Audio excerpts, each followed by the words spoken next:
সোমবার অতি ভারী বৃষ্টির সতর্কতা দার্জিলিং জেলায়।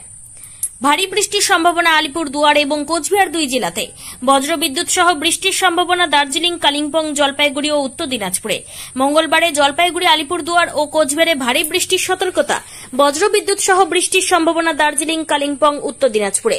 বুধবার থেকে ফের বৃষ্টির পরিমাণ ও ব্যাপকতা আরও একবার বাড়বে। উত্তরবঙ্গে ভারী থেকে অতি ভারী বৃষ্টির সতর্কতা আবার জারি করা হবে। প্রবল বৃষ্টি হতে পারে আলিপুরদুয়ার জেলায়। দার্জিলিং, কালিম্পং, কোচবিহার, জলপাইগুড়ি জেলাতে ভারী বৃষ্টির সতর্কতা। ভারী বৃষ্টির সম্ভাবনা মালদা এবং উত্তর ও দক্ষিণ দিনাজপুর জেলাতে।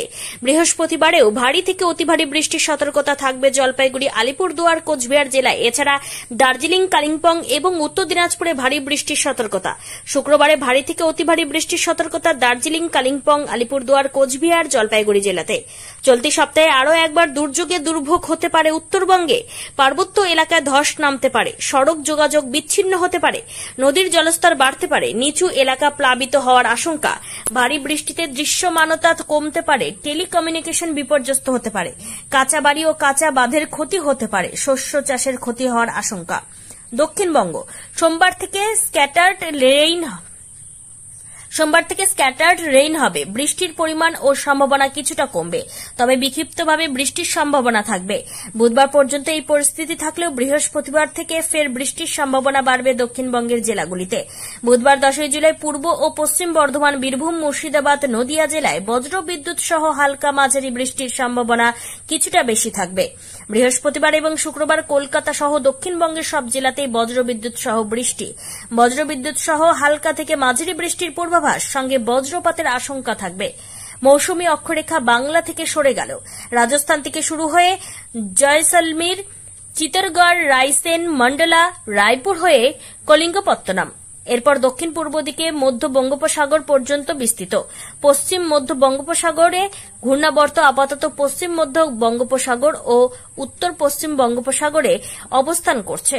দক্ষিণ পশ্চিম দিকে ঝুঁকে এটি উত্তর অন্ধ্রপ্রদেশ উপকূলে অবস্থান করছে। এর থেকে নিম্নচাপ সৃষ্টি হবার সম্ভাবনা ওড়িশা উপকূল সংলগ্ন উত্তর বঙ্গোপসাগরে।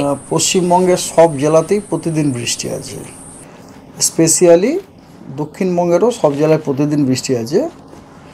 কোনো দিনও ফেয়ারলি ওয়াইড স্প্রেড আছে, কোনো দিনও আপনার স্ক্যাটার্ডও আছে, কোনো দিন এরকম আছে যে কিছু পার্ট স্ক্যাটার্ড, কিছু পার্ট ফেয়ারলি ওয়াইড স্প্রেড ধরনের আছে।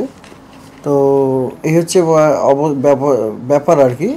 আর একটা যে মনসুন এখন ফুল ফ্লেজেডে আছে। মনসুন ট্রাপ যথারীতি দেখা যাচ্ছে সারফেসে এবং তার ওপরেও দেখা যাচ্ছে। মনসুন ট্রাপ তার সারফেসে তার নিজের যে স্বাভাবিক অবস্থান তার থেকে মেনলি আপনার যে পূর্ব দিকের যে পার্টটা সেটা যথেষ্ট দক্ষিণ দিকে রয়েছে। তো এগুলো খুবই ভালো সাইন।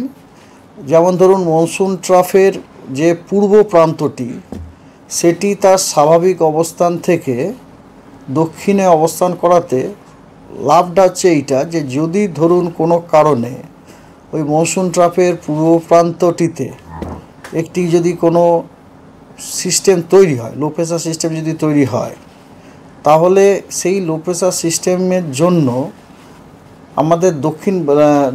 আমাদের দক্ষিণবঙ্গটি ওই লো প্রেসার সিস্টেমটির উত্তর দিকে অবস্থান করবে। And as a result of which আমাদের দক্ষিণবঙ্গ কিন্তু in that case easterly wind Bay of Bengal থেকে পাবে। সেক্ষেত্রে দক্ষিণবঙ্গে রেনফলেও কিন্তু বেড়ে যাওয়ার একটা সম্ভাবনা থাকে। তবে এগুলো সবই এখন সম্ভাবনা ইফস অ্যান্ড বাটসের ব্যাপার, কারণ এখন পজিশনটা মনসুন ট্রাপ নিয়ে আমরা বলতে পারি, লো নিয়ে বলার কোনো স্কোপই নেই এই মুহূর্তে। কথা হচ্ছে যদি হয়, কারণ মোস্ট অফ দ্য টাইম এর আগেও আমরা দেখেছি যে মনসুন সিজনে মনসুন ট্রাফের যে আপনার ইস্টার্ন এন্ড যেটাকে বলি পূর্ব প্রান্ত, সেখানে সাধারণত লো প্রেসারগুলি তৈরি হয়। তো যদি তৈরি হয়, এখনও তৈরি কিছু হয়নি, তৈরির নিয়ে কিছু বলাও সম্ভব নয়, তো হলে সেক্ষেত্রে আমরা হয়তো লাভবান হতে পারি। যদিও ওটা হয়তো আমাদের দক্ষিণবঙ্গ দিয়ে হয়তো যাবে না, কিন্তু দক্ষিণবঙ্গ দিয়ে না গেলেও Dakshinbanga in that case at least coastal ডিস্ট্রিক্টগুলো তো অবশ্যই আমরা ধরুন সাদার্লি বা সাউথ ইস্টার্লি উইন্ড সেক্ষেত্রে পেতে পারি, এবং পশ্চিমের জেলাগুলো ইন দ্যাট কেস হয়তো সাউথ ওয়েস্টার্লি উইন্ড পেতে পারি, পাওয়ার সম্ভাবনা আছে আর কি। তবে এগুলো সবই ইফস অ্যান্ড বাটসের ব্যাপার। এই মুহূর্তে আমরা ওই এত সব বলার মতো অবস্থায় নেই। আর তবে একটা সাইক্লোনিক সার্কুলেশন আছে, হ্যাঁ, চক্রবাত ঘূর্ণাবর্ত একটা আছে আপনার, সেটা বর্তমানে রয়েছে আপনার পূর্ব মধ্য বে অফ বেঙ্গল এবং উত্তর পশ্চিম বে অফ বেঙ্গলে, নর্থ অন্ধ্রপ্রদেশ কোস্ট থেকে একটু দূরে আর কি। ঠিক আছে, দেখুন কালকে ছিল সাউথ অন্ধ্রপ্রদেশ কোস্ট থেকে একটু দূরে ছিল, আজকে একটু নর্থ অন্ধ্রপ্রদেশ কোস্ট থেকে একটু দূরে চলে গেছে, মানে সিস্টেমটার একটু শিফটিংটা নর্থের দিকে হয়েছে।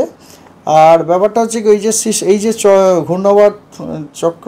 চক্রবাত ঘূর্ণাবর্ত যেটি, সেটি আপনার একটা লেয়ারে অবস্থান করছে।